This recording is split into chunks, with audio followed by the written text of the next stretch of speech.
की आज्ञा मान करके वन में चले गए। बहुत ध्यान से सुनिएगा। लेकिन राम जी से भी ज्यादा विशेष प्रेम किसका है? भरत जी का।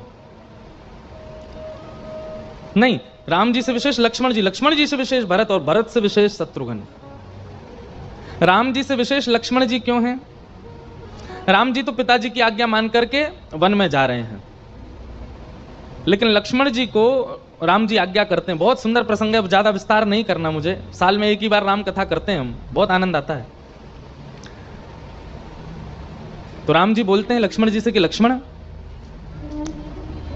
पिता की अनुपस्थिति में बड़े पुत्र को राज्यपाट संभालना चाहिए, और बड़े पुत्र की अनुपस्थिति में छोटे पुत्र को पूरे राज्य की रक्षा का दायित्व होता है।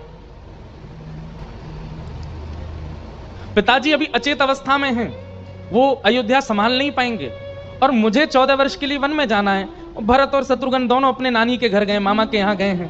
बच्चे तो मैं तुम्हें आज्ञा देके जाता हूं कि मैं 14 वर्ष के लिए वन जा रहा हूं। अयोध्या का ध्यान रखना, माताजी का ध्यान रखना, पिताजी का ध्यान रखना, सब कुछ व्यवस्थित करके रखना, और मेरी आज्ञा है, बड़े भाई की आज्ञा टाल नहीं सकते तुम। लक्ष्मण जी बोले आपकी बात पूरी हो गई हो तो मैं कुछ कहूं? राम जी बोले कहो। बोले प्रभु एक बात बताइए, आज्ञा मानना और ना मानना ये शरीर का धर्म है कि आत्मा का धर्म है? बहुत ध्यान से सुनिएगा। लक्ष्मण जी कहते हैं आज्ञा मानना या आज्ञा टालना ये शरीर का धर्म है कि आत्मा का धर्म है? ठाकुर जी बोले भाई आत्मा को तो कोई आज्ञा हो ही नहीं सकती, आत्मा तो स्वच्छंद है। आज्ञा मानना और आज्ञा टालना ये धर्म तो शरीर का ही है, आत्मा को कोई आज्ञा थोड़ी कर सकता है। अब मेरे गुरु अगर मुझे आज्ञा कर दें कि ए भाई इंद्रेश सुनो, तुम देह छोड़ो और इसके अंदर जो आत्मा है वो निकल करके बाहर आ जाओ, तो मैं चाह करके भी मेरी आत्मा वो पालन नहीं कर पाएगी। आत्मा को कोई आज्ञा नहीं होती। राम जी बोले आज्ञा तो शरीर का धर्म है, आत्मा का नहीं। तो लक्ष्मण जी उत्तर देते हैं तो ठीक है, शरीर आपकी आज्ञा मानेगा क्या कि अयोध्या से बाहर नहीं जाना, शरीर यहीं रहेगा, लेकिन आप एक बार अयोध्या से बाहर रखिए, आत्मा निकल करके आपके पीछे जाएगी, मैं देह त्याग कर दूंगा आपके बगैर। बहुत ऊंची बात है, समझ में आई हो तो बस हृदयस्थ कर लेना। मानो लक्ष्मण जी कह रहे हैं आपकी आज्ञा नहीं तोड़ूंगा मैं, शरीर तो अयोध्या में ही रहेगा, लेकिन प्राण आपके साथ जाएंगे।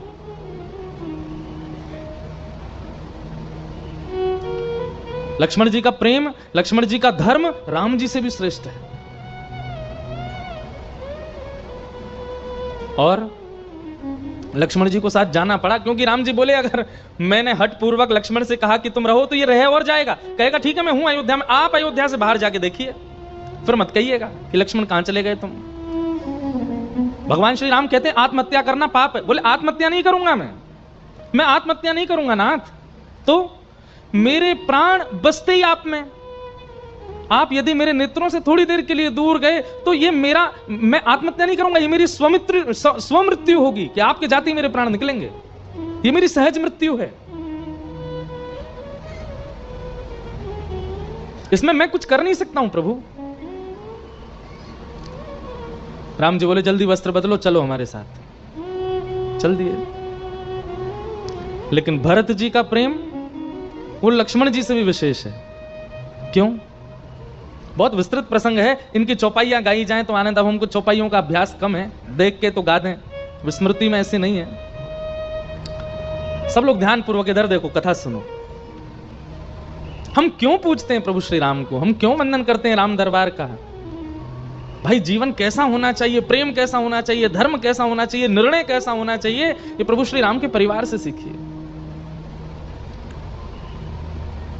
आपको हम स्पष्ट रूप से कह दें, हमारे संतों ने, हमारे कई विशिष्ट महापुरुषों ने सीता जी का पुनर्वनवास इसको स्वीकार नहीं किया। आज भी हमारे कई संत ऐसा मानते हैं कि ये हुआ ही नहीं है, ये तो बाद में कई हमारे ग्रंथों से छेड़छाड़ की गई, कई बात, कई भाव उनमें हम लोगों को विचलित करने के लिए डाले गए हैं। और यदि हुआ भी है तो उसका रूप वैसा नहीं है जैसा हम लोगों को समझ आता है। मानस जी तो राज्याभिषेक राम जी का हुआ, उसके बाद मानस जी में तो कुछ भाव ही नहीं लिखा। रामायण अद्भुत है। लक्ष्मण जी का प्रेम राम जी से विशेष, लेकिन भरत जी का प्रेम, जब भरत जी लौट करके आए, पता चला पिताजी की मृत्यु हो गई, अपनी मां कैकेयी का त्याग कर दिया और समस्त अयोध्या वासियों के साथ राम जी को वापस ले जाने के लिए भरत जी गए चित्रकूट। और वहां चित्रकूट जब पहुंचे, आहा इतना सुंदर प्रसंग है। भरत जी जब जाते हैं चित्रकूट, ऐसा वर्णन आता है कि जैसे ही कामदगिरी पर्वत दिखाई दिया भरत जी को, जिस पर्वत पर राम जी रह रहे थे, निवास कर रहे थे, निषाद राज ने कहा, हे भरत जी महाराज देखिए वो जो पर्वत है ना, उसी पर्वत पर ऊपर एक बड़ा वृक्ष दिखाई दे रहा है, उसी वृक्ष के नीचे कुटिया बना करके राम जी रहते हैं। भरत जी ने जहां से उस पर्वत को देखा, कहते हैं भरत जी वहां से पैदल चल के नहीं गए, दंडवती परिक्रमा करते हुए गए, दंडवत करते हुए गए। क्यों? बोले जिस मार्ग पर मेरे भैया चल के गए वहां मैं चल के जाऊंगा। लेटे लेटे गए। कहते हैं एक मार्ग, एक समय ऐसा बीच में आया कि भरत जी मार्ग भटक गए, कहां जाना है। तो आकाश से देवता भरत जी की भक्ति को देख रहे थे, उन्होंने पुष्प वर्षा करके पगडंडी बना दी, भरत जी को बताया कि ऐसे जाइए आप। लेकिन जो बात मुझे विशेष कहनी है वो सुनो, भरत जी का प्रेम कैसा। जैसे ही पहुंचे राम जी के पास, भरत जी ने जैसे ही राम जी को देखा वनवासी भेष में, अपनी भाभी को देखा वनवासी भेष में, छोटे भाई को देखा, भरत जी को पहली दृष्टि पड़ती तो मूर्छा आ गई, मूर्छित हो गए भरत जी, देख ही नहीं पाए। और जब होश में आए, राम जी के चरणों से लिपट गए, भैया आपने मेरी प्रतीक्षा क्यों नहीं की, आप क्यों चले आए वन में। राम जी बोले क्योंकि मुझे पता है तुम आ गए होते तो मेरा कभी वनवास होता ही नहीं। कहीं ना कहीं राम जी को सबरी की याद है, कहीं ना कहीं राम जी को जटायु का याद है, कहीं ना कहीं राम जी को हनुमान जी का स्मरण है। इन भक्तों के स्मरण के लिए ठाकुर जी सोच रहे हैं कि मुझे वनवास करना ही पड़ेगा। और भरत यदि आ गया होता तो राम जी का वनवास कभी नहीं होता। भरत अब देखो रोना नहीं है, तुम मेरे छोटे भाई हो, मैं तुम्हारा बड़ा भाई हूं। भरत जी ने बताया, पूज्य पिताजी भगवत धाम चले गए। राम जी बहुत रोए। एक दिन एक रात्रि राम जी ने ना तो शयन किया, ना भोजन किया, ना जलपान किया, पिताजी की याद में। सब अयोध्या के लोग वहीं चित्रकूट पर्वत पर ही सब बैठे हैं और सब प्रतीक्षा कर रहे हैं कि राम जी वापस चलें। राम जी ने कहा, देखो भरत, पिताजी की अनुपस्थिति में ज्येष्ठ पुत्र को राज्य गद्दी संभालनी चाहिए। मैं वनवास में हूं, इसलिए अब तुम अयोध्या के राजा हो और जाकर के वहां का राजपाट संभालो। माताओं का ध्यान रखना, अपना भी ध्यान रखना। भरत जी घुटनों पर बैठे हैं और हाथ जोड़ करके सुन रहे हैं और सुनते सुनते कह रहे हैं, भैया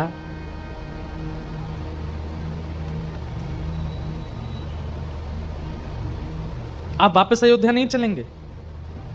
भरत जी, राम जी कहते हैं मैं पिता के आज्ञा का पालन करूंगा, 14 वर्ष बाद ही आऊंगा वापस।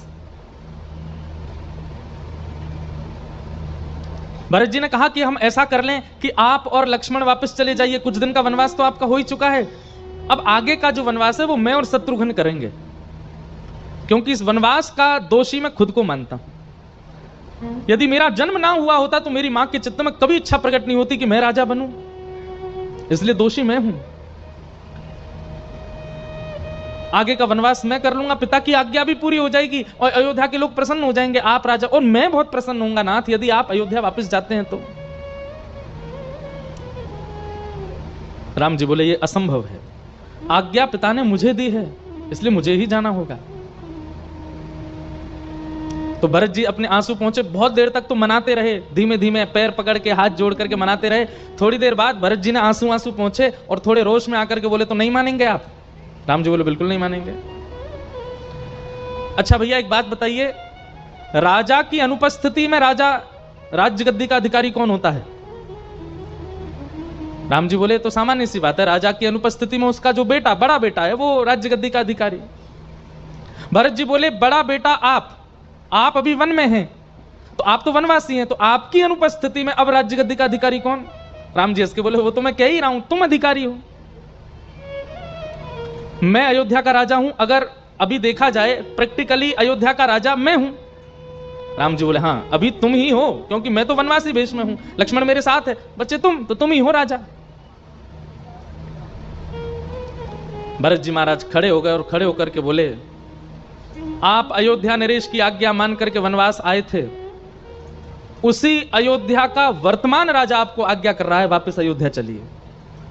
जब राजा की आज्ञा आपके लिए इतनी बड़ी है, इतनी महत्वपूर्ण है, तो उस समय के राजा ने आज्ञा की थी कि वन में जाओ, और इस वक्त अयोध्या का राजा मैं हूं, मैं आपको आज्ञा करता हूं। निवेदन नहीं है, प्रार्थना नहीं है, आज्ञा, चलिए वापस।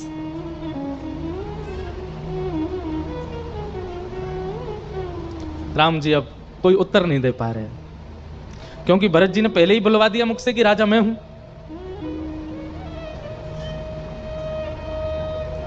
राम जी बोले ये बात उचित नहीं है। बोले कि आप यहां सभा में किसी से ऐसा कहवा दीजिए कि ये बात उचित नहीं है। अगर कोई बोल दे कि मेरी बात अनुचित है तो आप वापस आ जाइएगा। वहां बैठे हर व्यक्ति ने भरत जी की बात को उचित बताया। बोले नहीं भरत जी ठीक कह रहे हैं, बिल्कुल आप राजा की आज्ञा बार बार बोल रहे हैं, तो फिर से राजा की आज्ञा है, वापस चलिए। सीता जी और लक्ष्मण जी को छोड़ करके वहां बैठे एक भी व्यक्ति ने राम जी का पक्ष नहीं लिया, सब भरत जी के पक्ष में चले गए। नहीं भरत जी सही कह रहे हैं, आपको वापस चलना चाहिए।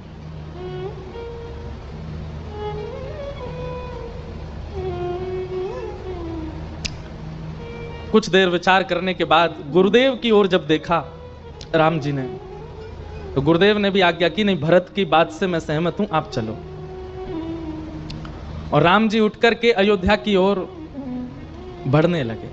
और जैसे ही पहला कदम ठाकुर जी ने अयोध्या की ओर बढ़ाया, वहां जितने भी लोग थे सब जय जयकार करने लगे, सबके मुखमंडल पर प्रसन्नता हो गई, सब आनंद में भर गए, आकाश में देवता भी आनंद में आ गए, सब प्रसन्न थे सिवाय एक राम जी के। राम जी प्रसन्न नहीं है। और उस समय भरत प्रसन्नता अप्रसन्नता में नहीं है, वो राम जी के मुखमंडल को गौर से देख रहे हैं। और जैसे ही राम जी के मुखमंडल पर उन्होंने मलिनता और जब अंतरंग कष्ट का अनुभव किया, सब यहां नाच रहे थे कि अब राम जी वापस चलेंगे, अब कोई वनवास नहीं होगा, अब सब ठीक हो गया, हमारी अयोध्या के सारे कष्ट दूर हो गए, अब राम जी वापस चलेंगे। लेकिन उसी समय उस उत्सव को विश्राम किया और भरत जी महाराज हाथ जोड़ करके बोले, प्रभु मेरा प्रेम ऐसा नहीं है कि मैं अपनी जिद में अपने प्रियतम को कष्ट दूं।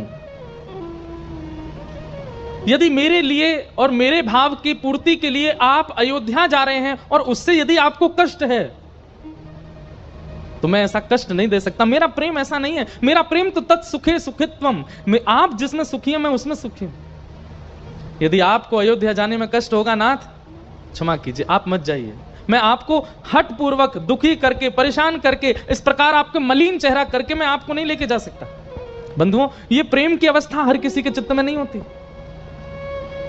कई बार प्रेम में हम हठीले हो जाते हैं, हमारी बात माननी पड़ेगी, हम ऐसा कह रहे हैं आपको करना पड़ेगा। पर प्रेम पवित्र और प्रेम शुद्ध कब होता है कि हम सह लेंगे लेकिन हमारा प्रेमी ना सहे, उसके सुख में हम राजी। उद्धव जब वृंदावन गए तो वृंदावन में गोपियों को जाकर के कह रहे थे, आप जिस कृष्ण को अपना प्रियतम मानती हो ना, वो आपका प्रियतम नहीं है, वो परब्रह्म है, जगदीश्वर है, जगदाधार है, वो जगन्नाथ है, वो भगवान है साक्षात। और भगवान किसी एक के नहीं होते, सबके होते हैं। आप उनको प्रियतम मान करके रोया मत कीजिए। गोपियां तब एक बात कहती हैं, उद्धव वृंदावन से मथुरा 6 किलोमीटर है। कितना? 6 किलोमीटर। कृष्ण की हमसे दूरी केवल 6 किलोमीटर है, यानी कि 2 कोस। एक कोस में 3 किलोमीटर होते हैं। कृष्ण हमसे 2 कोस दूर है बस उद्धव। हम चाहें तो दिन में 3 बार मिलके आ सकती हैं उनसे, लेकिन आज वर्षों बीत गए, आज तक नहीं गई हैं। क्यों? क्योंकि हमारा प्रेम ऐसा नहीं कि रोज पहुंच जाएं, रोज बात करें, रोज मिलें, रोज देखें।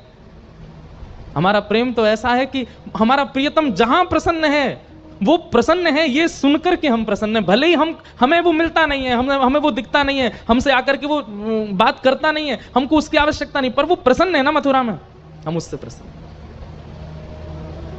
और प्रेम की ऐसी पराकाष्ठा बताती हैं गोपियां, उद्धव सुनकर के शांत हो गया। हमारा प्रेम देखने का नहीं है, हमारा प्रेम स्पर्श का नहीं है, हमारा प्रेम सुनने का नहीं है, हमारा प्रेम पकड़ने का नहीं है। हमारा प्रेम तो अपने प्रियतम को प्रसन्न देखने का है, और यदि वो प्रसन्न है तो हम प्रसन्न हैं। इसीलिए रामावतार में, रामलीला में श्री भरत जी को गोपी ही माना गया है। ये